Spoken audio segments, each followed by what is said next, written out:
Facebook may have to pay several $billion in fines for the Cambridge Analytica scandal. LinkedIn introduces live video functionality, finally, and Apple is looking for their next big move. Think we've already got a fake news problem? Wait until you see how deep fakes are going to take us to a whole new level of WTF. And if you've got an original Super Mario Brothers cartridge still sealed in the box, you may have won the lottery. Toss in a great interview from our roaming British bad boy, Mr. Stewart Rogers, and we've got a stacked show for you. Take it away, Delilah.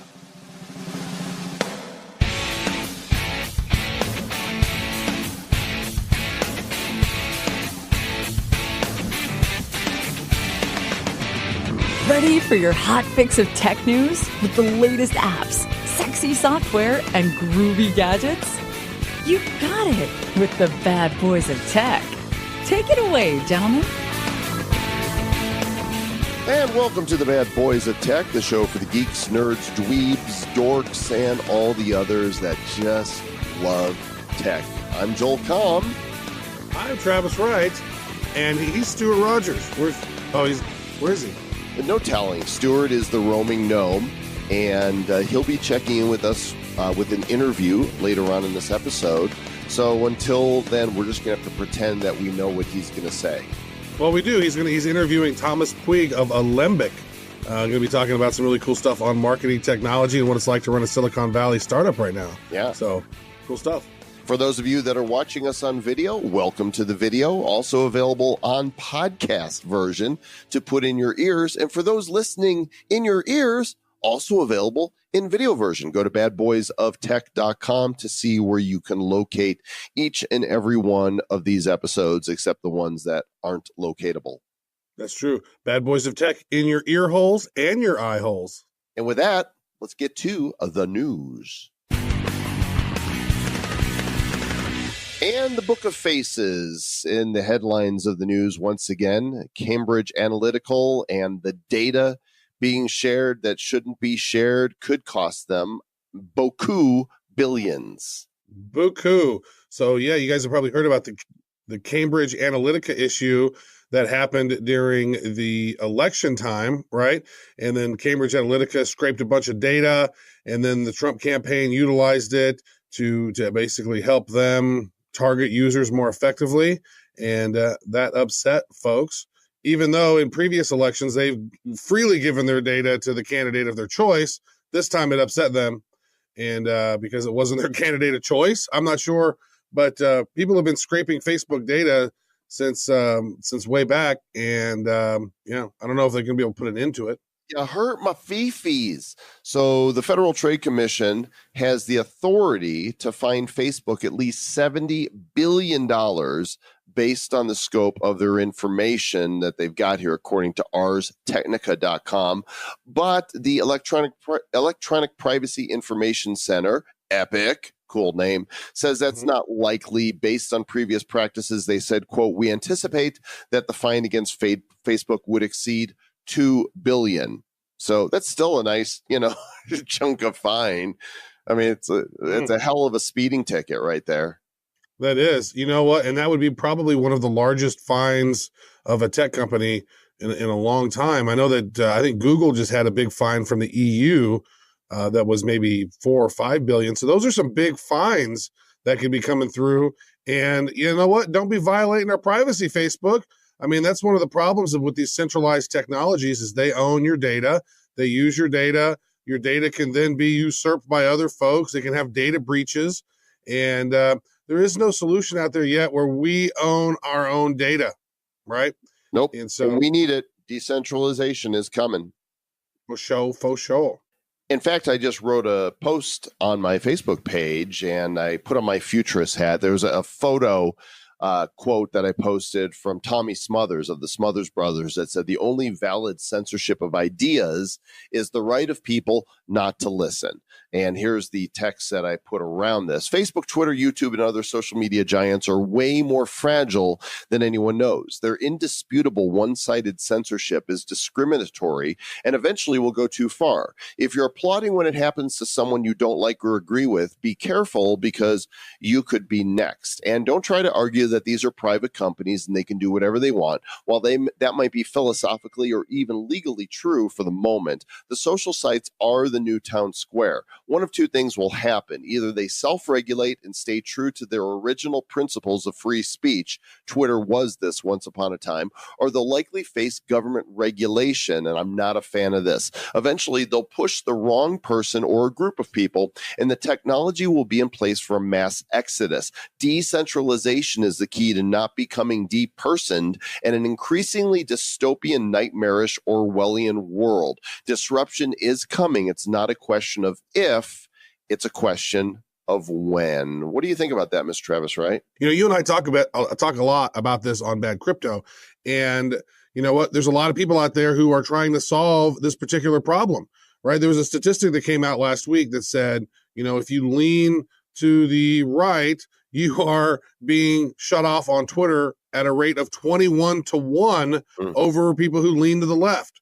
Right, that's clearly discriminatory. It's just a fact too. It's not disputable. The data is there. The data is there, and you and I took a political sort of a compass test here recently, and I align libertarian to the left. I lean to the left, like Gandhi, pretty much close to where Gandhi is. But it's like I have a problem with, so people think I lean very far to the right, which I don't. But I'm just like, look, I don't like corruption. I don't like censorship. I don't care if you don't like Alex Jones or any of these other folks. They have a right to not be depersoned on the internet. Like, if you don't like them, don't listen to them. No, they should be removed. I don't like what they say. It hurt somebody's feelings, and now they got to eliminate them from the internet. It's wrong, and I don't care. It's fascism. It's book burning. That's exactly what it is. It is the 2019 version of book burning. That is exactly what it is. If you are applauding when anybody gets removed and go, oh, good, they shouldn't be saying those things, you are a book burner. It happened. It's like, you know what? I don't necessarily agree with Milo, but Milo was the first one they took down, and then they started taking other people, and they waited. Oh, are we getting any backlash? And then they all coordinated on the exact same day and took down Alex Jones, and they're like, are we getting any backlash? Nope. And now they're just like slashing every day, getting people out of there. And so, like, you're Alex Jones. It makes me happy. There's transdimensional aliens out there, folks, and they're eating your babies. And so they're out there with this Jack Dorsey and this freaking Joe Rogan out there, and I'm so upset right now. I want war. And they're turning the frogs gay. They're turning the frogs gay, and yeah. I'm playing a video game right now called Far Cry 5 New Dawn, and it's a post-nuclear world, and there's some survivors, and I found this note sitting around that was a total spoof on Alex Jones. Maybe I should screenshot that and put it in the show notes. But so those are our thoughts on that. Censorship, bad. Freedom and liberty, good. And disruption is coming. It is. And we're going to talk a little bit about this further in the app section, because there's some really interesting stuff that's been popping up around deep fakes and AI, and even creating people that don't even exist. Right. So there's some really interesting stuff that we're going to talk about a little bit later. But we're still here in the main tech news thing. There's some interesting stuff happening about Apple as well. Yeah. Well, the problem is there's nothing interesting happening in Apple. That's the problem. So when Steve Jobs, this is my opinion only. When Steve Jobs died, I feel like Apple's innovation died with it. And there's not been a product that wasn't innovated before he died that I've been excited about. I know you have the AirPods and you have an Apple Watch. Neither one of them have appealed to me at all. I have absolutely no use for them, which is really amazing because I bought the first iPhone. I had an iPod. I had Mac. I had a Mac Classic. I've been an Apple fan along with the PC fan my whole life. And when I saw what they were coming out with, I'm like, I don't need and I don't want anything that they're putting out right now. Mm-hmm. It is interesting. And, I've been a fan of Apple for a long time, and I was really applauded when he came back. And whenever he came back, that was right before the iPod, and the whole relaunch on that stuff. And what was interesting to me was they had this iMac. This iMac had this half dome on the bottom and then had a flat screen on it. That was the technology that was cutting edge when my son was born in 2001. And I took a picture out of this and said, here's the cutting technology of today. Here it is. And I was like, man, Steve Jobs is back. They're building this. That is sexy. I go, and at that time, Apple stock was $11, right? And then since that time, it went up. It skyrocketed. I don't even know how high it skyrocketed to maybe $700. And then it did a 7 split, right? And then so if you'd invested that $11, which I did, I bought some Apple stock then, but then it went up, and then I sold it for Sirius XM, which was stupid. I should just let it ride.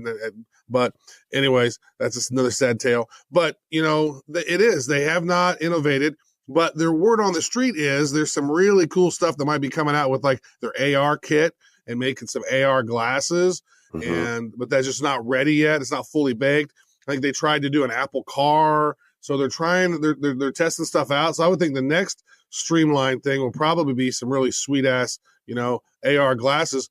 But that's a ways away. The earbuds, I don't mind them because they stick in your ears really well and the sound quality is high. And I like them whenever I'm traveling because I don't like a big, big earphones. Dork. Yeah, that doesn't matter to me. The watch, there's some really cool things that happen on the watch, but it's not necessary, right? I quit wearing a watch probably 8 years ago. It was just one less thing for me to keep up with because if I want to know what time it is, I just pick up my phone, I look at what time it is, I pull it on my pocket, and I've not yet found a compelling reason to add another device to my regimen. You know what I really like about it is that whenever there's a meeting getting ready to happen or something, it gives me the notification like, like you keep telling me I need an assistant. So my watch now is kind of my assistant. It's giving me that 5-minute heads up. And then if somebody calls, like if I don't have my phone anywhere, I have my watch, boom. The only thing is you got to charge it up about every day and a half. I would really prefer to not have to charge the thing up except maybe once a week. So the battery life's not so awesome. But you know what? I think it's great for working out and other different things. And, it's really handy for leaving text messages. Like the voice to text on it is fantastic. Like if somebody's messaging you, I can just go blah, blah, blah, respond back. And like very rarely is there ever an edit that you need to do to fix the text, it's really like a Dick Tracy watch pretty much. And I'm still not sold, which is amazing because being as techie, nerdy, geeky as I am, you'd think, oh my gosh, I have to have one. So I just got a notification. Where is the disconnect? I got a 3 o'clock call. Right. Let's think about this for a moment. If I have always been on the front lines of technology and always want the next geeky, techie, nerdy, geeky, dorky thing, where's the disconnect? Why is Apple not selling me on this device?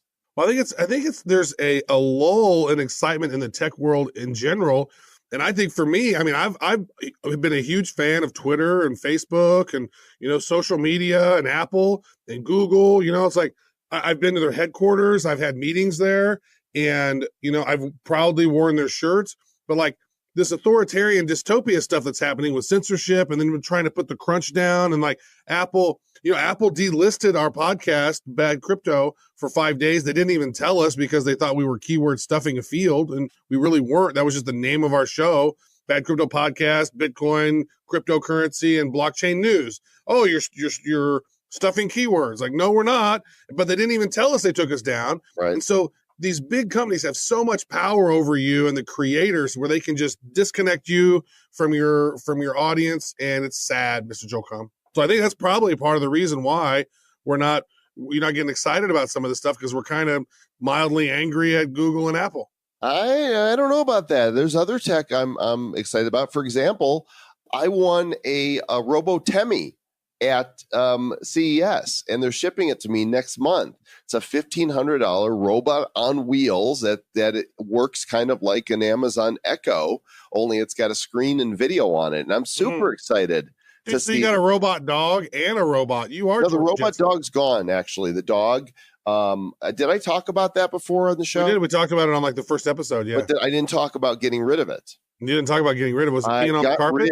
I got rid of Skippy, the Sony Aibo dog, because I felt like it wasn't learning my apartment space. It walked in circles a lot. It slept a lot. I feel like my Roomba knockoff, which is what is it called? It's a D-Bot. It's right down there. D-Bot learns its way around my place better. And so it's cool. Type of AI. It's cute as heck, but I decided to put him on eBay, and he found a new home. The new owners, they've got a child. The guy got it for his wife. They're really happy with it. But for me, it just wasn't what I wanted it to be. And so the iBo. Did you have it too long to send it back to Sony? There was no refunds on it. No refunds on the Sony iBo. Okay, so you dropped this story in here on Ars Technica. The headline: Opportunity did not answer NASA's final call, and now it's lost to us. This is about the rover, right? What is this? Yeah, so I remember this distinctly because I remember where I was exactly when this happened. So the Mars Opportunity rover landed in 2003. And I remember exactly where I was. I was working working overnight at a FedEx Kinko's, and I remember the Opportunity landed, and then the rover was going around and driving all around and sending pictures back to Earth. Oh, I guess it landed in 2003 or 2004. And so it was really cool. They were basically taking pictures, and they'll uplink it and send it back to NASA. And finally, I guess it got engulfed in a big dust storm last June, and it finally stopped. It landed there. It looks landed on January 25th, 2004, 15 years ago, and it is now kept going. It kept going. It staggered 45 kilometers across the red planet, and now it is no longer. Opportunity is no longer knocking. So the battery died. I think it had a solar charger of some sort, but can you imagine, like, 2004, they launched this. So, they had been building it for probably 5 to 7 years before then, right? So what kind of battery did it have? What kind of solar power? It landed on Mars like 3 years before the iPhone, right? So, I mean, what kind of technology was in that thing? But man, that's pretty cool. For 15 years, it's been roving around, taking samples, sending pictures back to Earth, and very cool. I love that. I mean, that's one thing as a sort of a bucket list thing, to go to space. I know it's like, I'm not going to go to Mars. It's going to take too long to go to Mars. But if I had the funds and the opportunity to actually go up in the space station for a week or something and float, and that would be. I wanted to be in astronomy and being an astronaut. Like one of my first, like when I was a little kid. Like, man, I love stars. They always amazed me. And going up into for a week stay someplace up in the International Space Station or some new hotel or something in the future would be pretty epic. Instead, you ended up being an astronaut. Didn't happen. So Facebook has got their own live video. Twitter has Periscope. Instagram has live. And now, finally, the social network for business, LinkedIn, has announced that they are debuting their live video broadcast service. It's launched in beta as LinkedIn Live. It's been invite only, and several are going to get invited for it, but they want people to broadcast business content and be able to engage and interact with an audience in a live platform. And so the plan is to cover conferences, product announcements, Q&As led by influencers, mentors, office hours, earnings calls, graduation, award ceremonies, and more. And all I can say is it's about time. So they are going to have some third-party developers for streaming, including Wirecast, Switcher Studio, Wowza, and then Social Live and Brand Live. I don't know if Be Live is on that list as well, but I'm sure that it probably won't be too far behind. What I think about this is that this could be really cool for conferences. Like, either stream the conferences. I want to tune in and watch conferences. But for most folks, they're not organized to do live video, right? Mm-hmm. A lot of times it's incoherent. It's rambling. They're going on, and it's like it's not cohesive like message a lot of times. Kind of like our podcast, yeah. And so what I would say, which I think might have been cooler to roll out first, would be LinkedIn Stories, right? Because it's like there could be your daily motivational stuff. You're sharing little snippets, and as you go, I would like LinkedIn Stories more than LinkedIn Live Video. Now, we might do LinkedIn Live Video stuff when we're at a conference, and we might broadcast our conference, but I don't see myself getting on live on LinkedIn. You know what? I'll probably try it out and see if I have a good idea on what I want to talk about. But I think most people will get on. And if anyone can get on, then that's not going to be good because it's going to dilute it. People will start ignoring it. I don't know. We'll have to see. Personally, again, LinkedIn stories would be a cooler thing, I think. But you know what? Here it is. What are you going to do? There it is. And after the Fire Festival being a big deal in the news because there's 2 documentaries that are up, one on Hulu and one on Netflix that talks about behind the scenes at the mega failed festival known as Fire, F-Y-R-E, Burning Man. Also in the news here on Mashable, apparently they had a Fire Festival style camp that charged up to $100,000 in order to participate. And what happened to it? Well, they're going to nix it. They're no longer going to do this because what had happened was, if you guys know this, Burning Man is this thing that happens in Black Rock in Nevada every year. Normally, I think it's in August. But so this place called Humano, Humano, their camp, they were actually selling these different accommodations that was very similar to what Fire Festival was doing.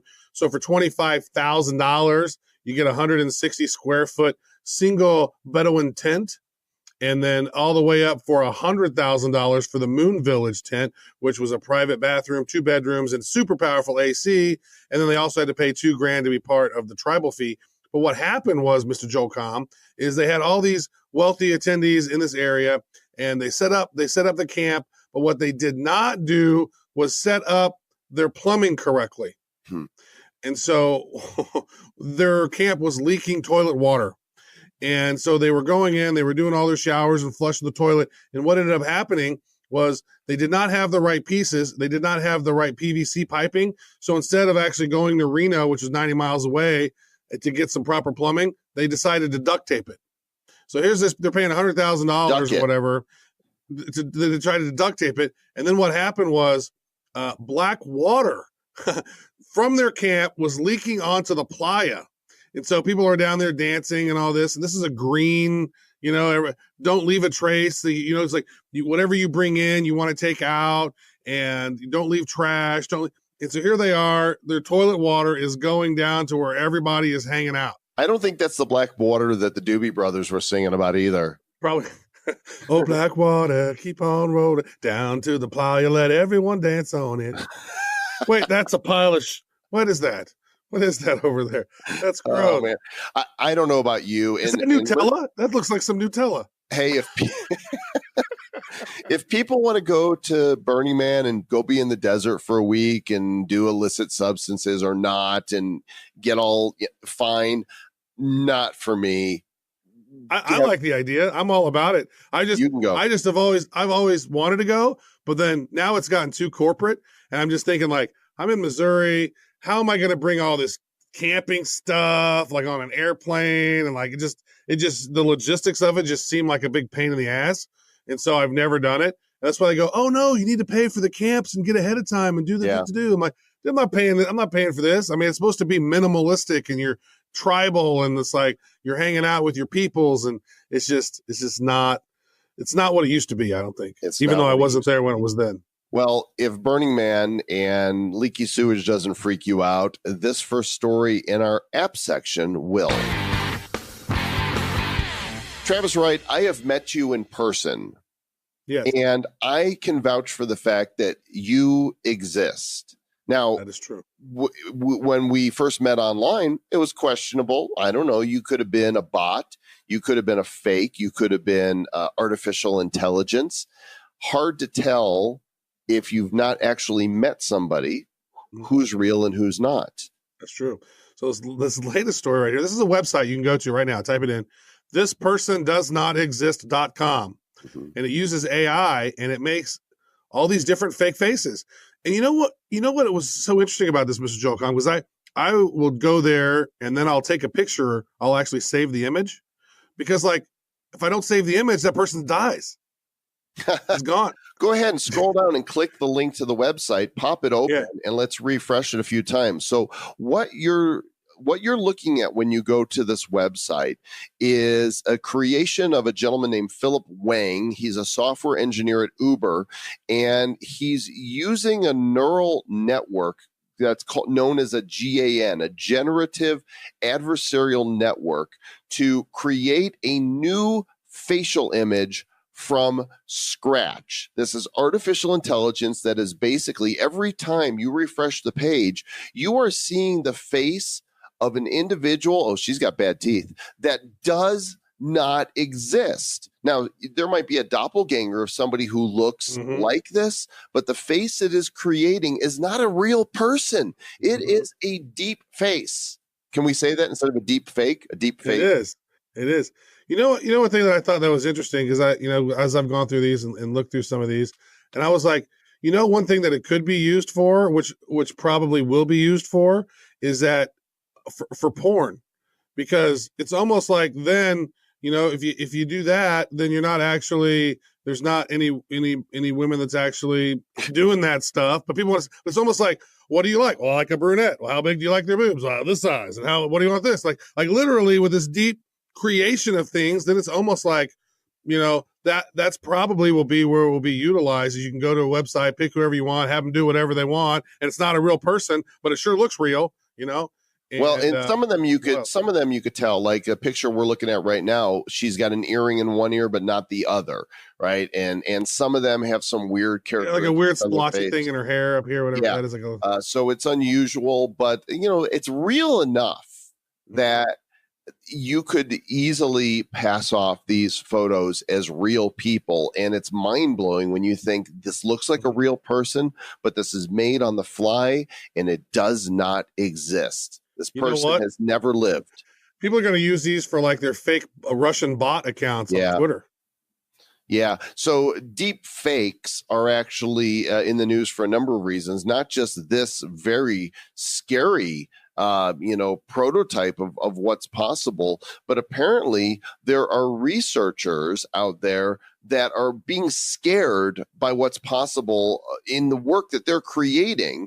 And they are holding back the artificial intelligence for deep fakes for text. They think that their machine learning could ruin online content for everyone. It is very interesting to look at this thing here and to read about. So OpenAI, they have this algorithm and it's utilizing AI and machine learning.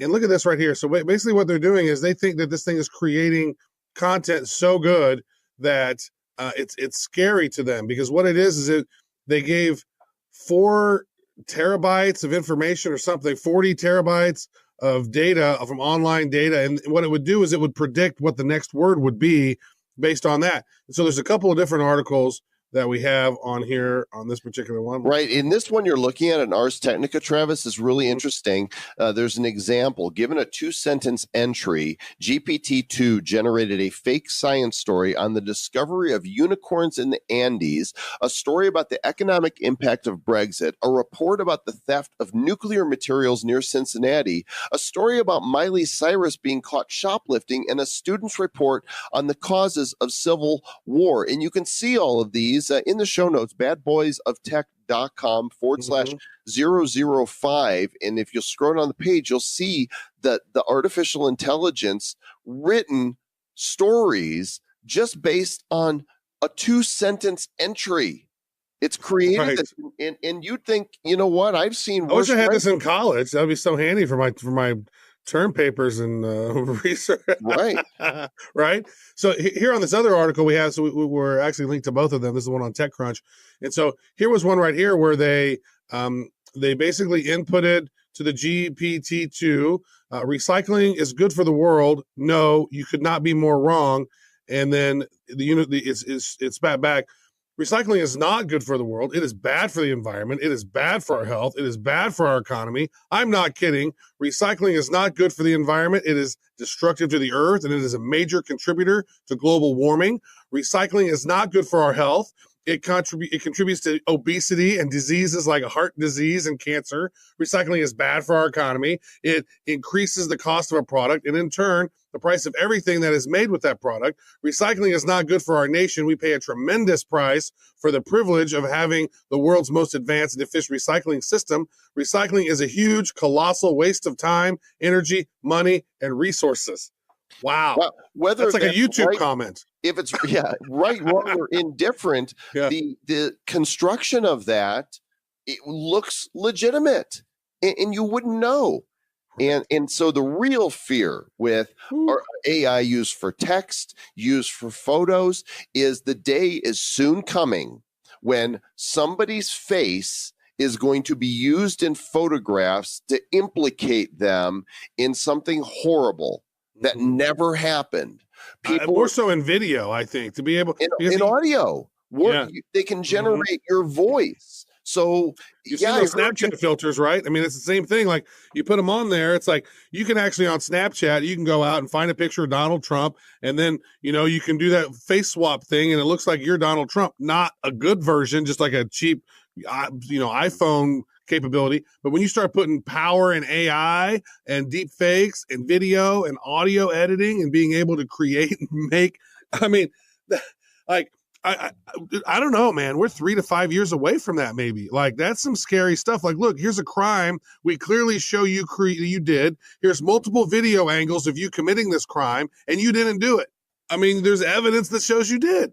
That's scary, man. It is indeed. And something not so scary, time to go through your attic or basement and see if you've got an old original Super Mario cartridge. Here's why.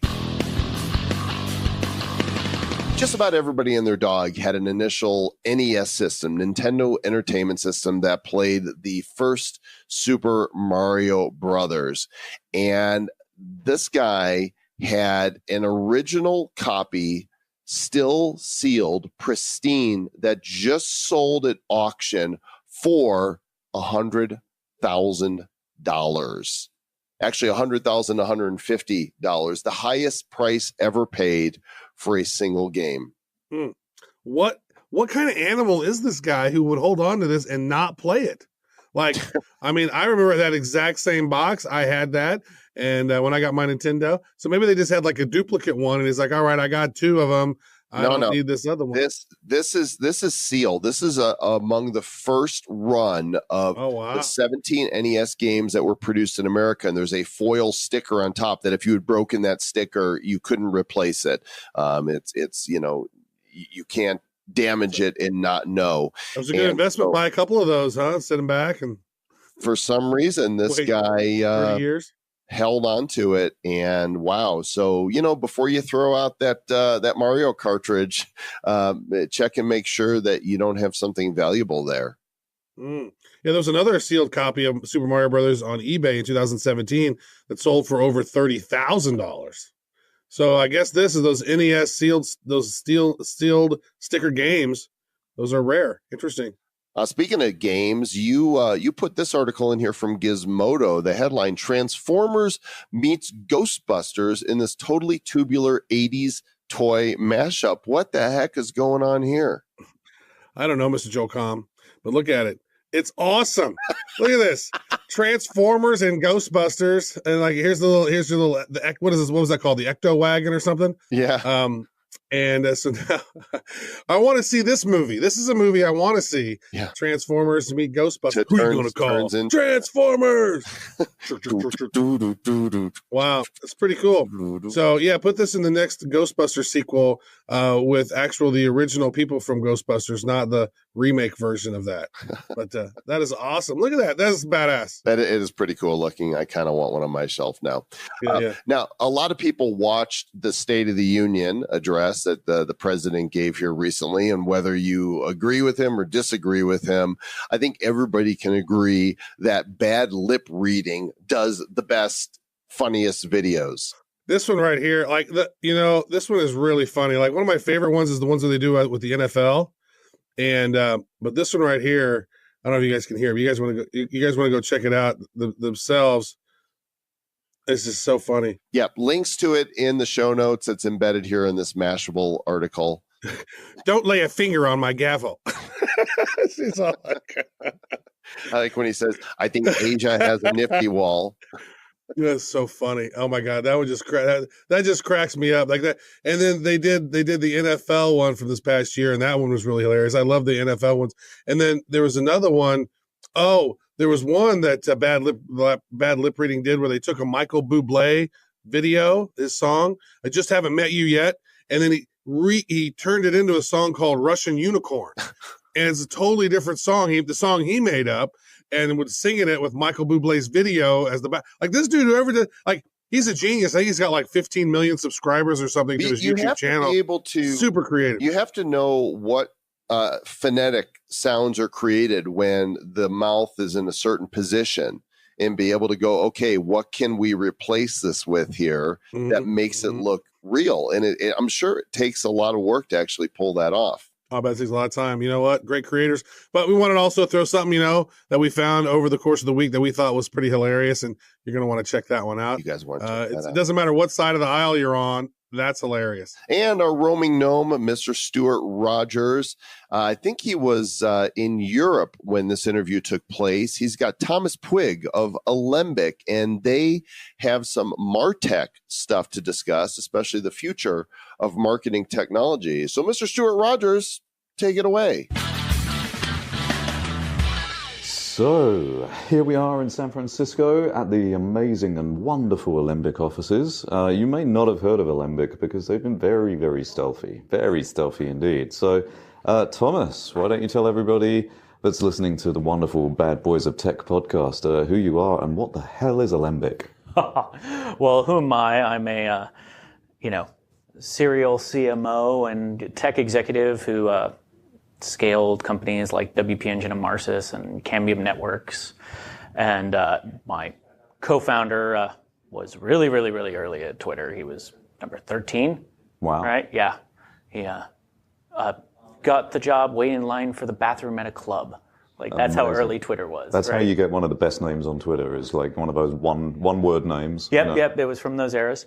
And then what do? We're a distributed marketing automation platform. So very much like a marketing cloud because we're omni-channel, and we really believe in the fact that everybody can be a great marketer when enabled from central marketing, and to build tools for like email, social, and everything in a single platform, and really get away from this either death by a million, point solutions, or B, like unusable giant enterprise things, which were great if you want to spend $1 million, but not so great if you are kind of savvy but in the middle. And, if I know marketers, I don't want to spend $1 million.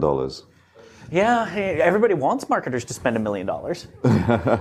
It's the constant thing of where you hear, like, what do they say? They have the largest dispensable budget within all organizations is usually marketing, but Yep, and it's kind of crazy because marketers, they do love to spend money, but they only love to spend money if they know they can get a return out of it, and the problem with that, or if it's cool, like, let's be honest. Well, that's the thing. They want to do cool stuff, but they can't really do cool stuff because the cool stuff doesn't have a guaranteed return on investment. Not the same as like buying users on a CPI basis, and then you know what your cost is and you know what you're going to get out of it. But the problem with that is you get like very low value from that kind of stuff. The really high value stuff, it's all too experimental for a lot of the rest of the board to understand what it's going to do. Well, it's really interesting because I think when you talk about this experimental stuff, because having run marketing divisions for a really long time through scale, you have to view marketing as an investment portfolio almost, right? And so you have if you think about how Warren Buffett would tell you to invest, he'd be like, go get an index fund, right? Put it in. But that's not fun, right? Yeah.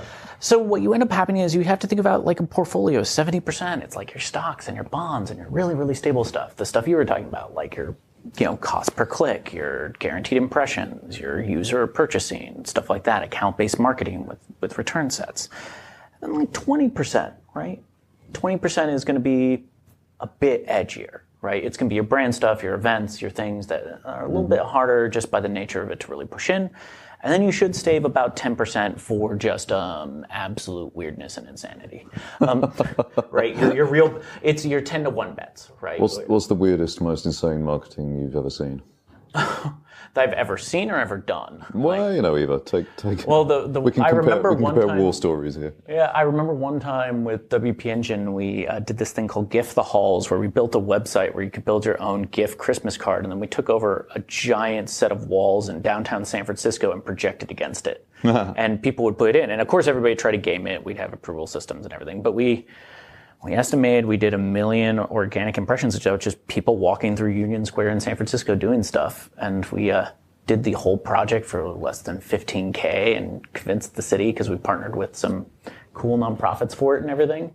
That was a 10-to-1 result. And then I also remember a total failure of when we tried Snapchat filters, and that totally didn't work. Right. So it's like, right. It's kind of on the in between. I always say that, like, the other thing that I constantly see is people assume marketers are like, 50% of my experiments should work. I'm like, you're probably not going fast enough then, because maybe 1 in 10 will work. And so you need to do 100 of them, not 5. Right. Right. And so that's also the experimental side. I think people try to take on this monster experimental thing instead of doing a whole bunch of. I did a trade show once and designed a booth that was 2-story, so we could have like a cafe with chairs and everything up the top. Yeah. And then what I did was I sent 50 really, really targeted prospects that we had been talking to, expensive, like 500 UK pounds, remote control petrol-driven cars, gas-driven cars, with a gilt-edged invitation inside each one. And then on the invitation it said, here is your remote control car.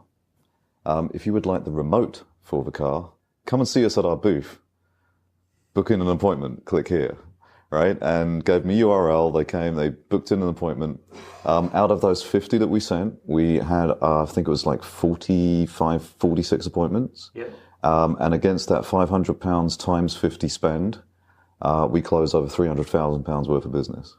See, I mean, that's just beautiful account-based marketing stuff, right? When I think about, when I think about how the term account-based marketing has been co-opted by I call them PDF slingers, right? People are like, account-based marketing is all about finding an email and getting someone to download a PDF of your white paper. Great. Like, that's not what account-based marketing originally was. Account-based marketing is exactly what you're talking about, right? Like going in that hyper-targeted way of where it's irresistible to engage. Yeah. And it's just that sad thing now, and I wish, we're super early. I mean, our company started in November. Yeah. And so our version of the type of targeted is we've been nice to people over the years, and we call them up and we ask them to be like, hey, will you look at this thing? And then they say yes. But we'll get to the point where we need to do what you were doing. And I think there's this scrappiness that's been a little bit lost and in like the physical space of that to the demand generation engineers of the world. Right. Everybody's a growth hacker at scale, and that works for some things, but in enterprise it doesn't. Speaking of terrible Silicon Valley cliches like growth hackers, you started in November. You have some funding now, right? Yeah, we've raised, from 3 really good firms, from Village Global, which is Gates, Zuckerberg, and Reid Hoffman's accelerator program, Ridge Ventures, from Ben Metcalf and Alex over there, and then from Irish Angels, which is Notre Dame University's investment group. And so we've raised a few $100,000. Pre-seed. We're pre-product, right? So what's that like now in 2018, 2019, getting a startup off the ground, getting some funding? What is that like now in comparison to the old days? Because things do seem to have changed quite a lot in Silicon Valley in the last decade. Yeah, I think what's happened is that pressures from the massive amounts of capital coming in have pushed institutional investors earlier into the process. And that's done some very, very strange things. So it used to be that we would never have talked to we're experienced enough that we could talk to an institution, but a first-time founder coming in would never usually get to talk to an institutional investor. They would just raise from individual angel investors or friends and family for their first few $100,000. Yeah. And they would have called that the angel round. So, and then you would go for, say, $1 million to $5 million from a seed investor, and then you would get A. Yeah. Well, basically everything's offset one, and the angels have often just gotten pushed out. So now you have all these pre-seed funds and accelerators that give what they call formation capital, right? Where it was the land of angels. And so you have these pre-seed investors coming in and trying to take up that market. And then you've got, the A round investors now do seed, and the B round investors are now A, and everything's kind of just offset one. Right. The problem with institutions being part of that is they're inherently risk mitigators, not dreamers often, right? So when you raise from institution, you have to have the perfect team, and you have to have a market, and you have to have an idea, and you have to push all this stuff. Whereas angels, sometimes you could just be like, I have this crazy idea, and you trust me. Yeah. Give me a little bit. And they'd be like, all right. So it's just a very different thing. And then the other thing is that nowadays you have to package these pre-seed deals as actual deals. So you have to go and get multiple people, and you have to find what they call a lead investor. Mm-hmm. And nobody wants to lead right now. Somebody did a great study recently that showed that of all the Silicon Valley and US firms, only 52 lead pre-seed/seed rounds. And you see hundreds and hundreds of these firms around, right? So there's a whole bunch of followers, but nobody wants to go until you get a lead. Yeah. And so what's happened is this this very strange world of either A, you know somebody, or B, it's a hot space, or C. So I think it's just really hard right now. But it's in some ways easier to raise money than ever because there's so much of it, right? But now it's just feels a little bit more like a popularity contest than kind of an engineering contest. All right, so if we're going to come up with a brand new idea, so your platform is a marketing platform. You and I are both marketers. I am well known for, usually under the influence of some alcohol, coming up with incredible new domain names that, strangely enough, are available as .coms, and then constructing brand new startups around that. So, for example, when Google decided to sunset AdWords.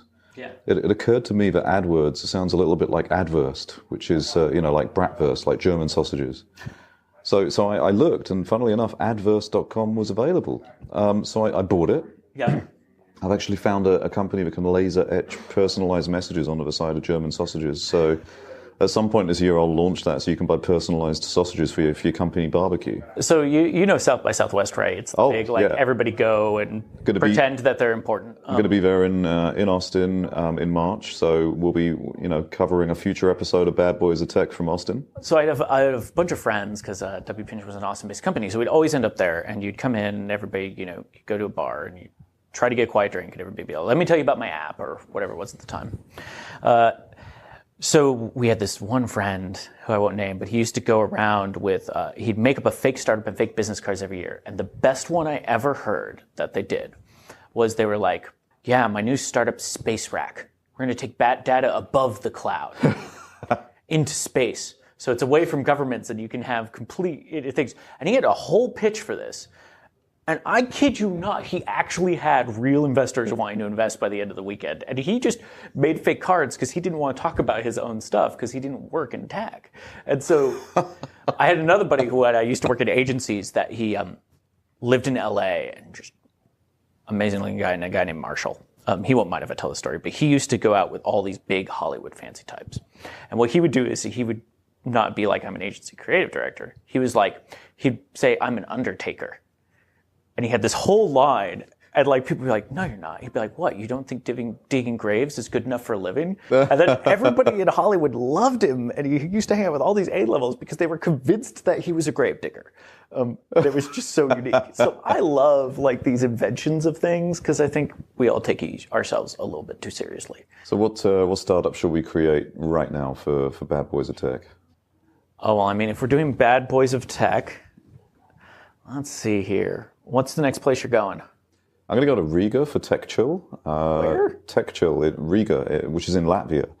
So I'm trading. Okay. Yeah, I'm trading the terrible, horrible weather of San Francisco for a much crisper, more beautiful cold weather in Riga. One of the oddest things Latvia is known for is it's in the 90s and 2000s, they had the largest collection of vintage Neumann microphones that were just hidden in storage from the Soviets because they never threw anything away. So somebody made an entire business offer for microphones from Latvia. But So what's good at, what do you need to do between now and then? What do I need to do? Apart from just sit on a plane? Yeah.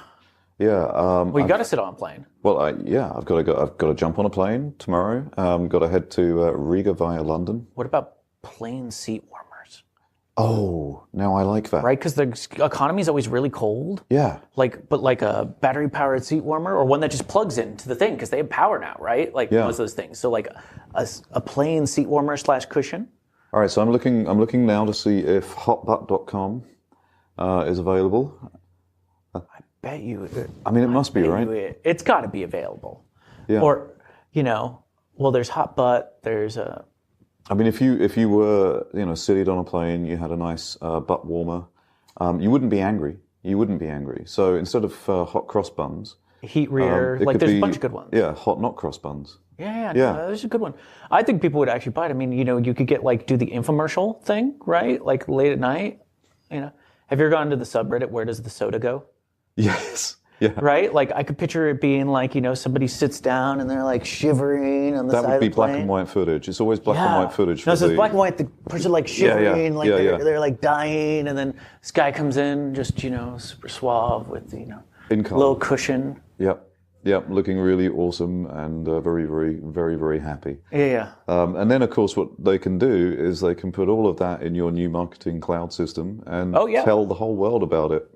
100%. We'll do the email, the social, the whole works. I think I actually long ago, so before I did any of this, before the crash of 2008, I worked in film and I worked on several infomercials. And you can, one of the funniest, and I've used this technique a lot, and this is a marketing thing, is infomercials buy what they call slush time. And so on TV, and this was something Constant Contact did in the early days, and it was super successful for them.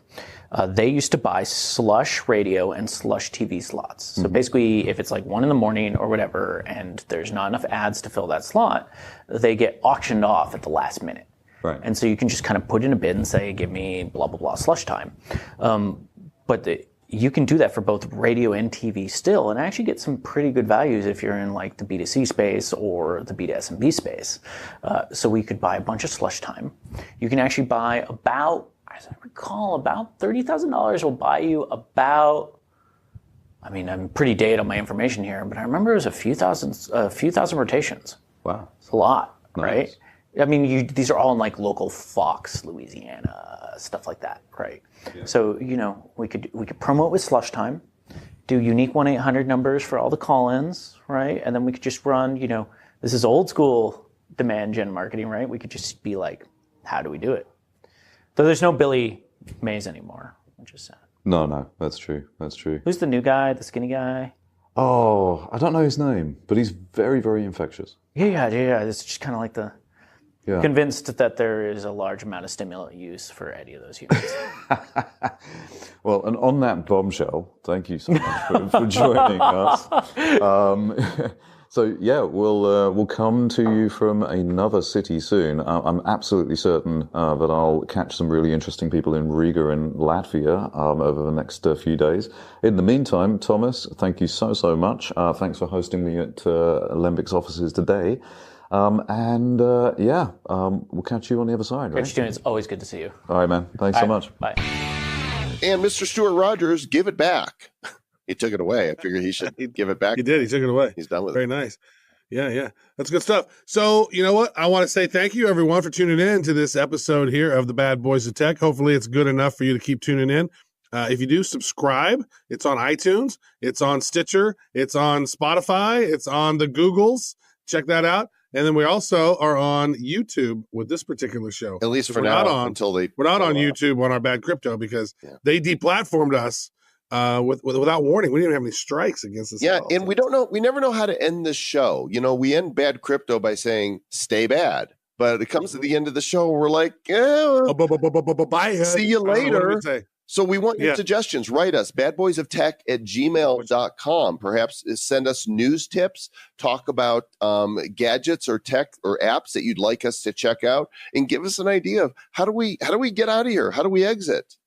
Yeah, it's so awkward for us to end this show because we don't want to say stay bad because that's what we say. Yeah, so see ya.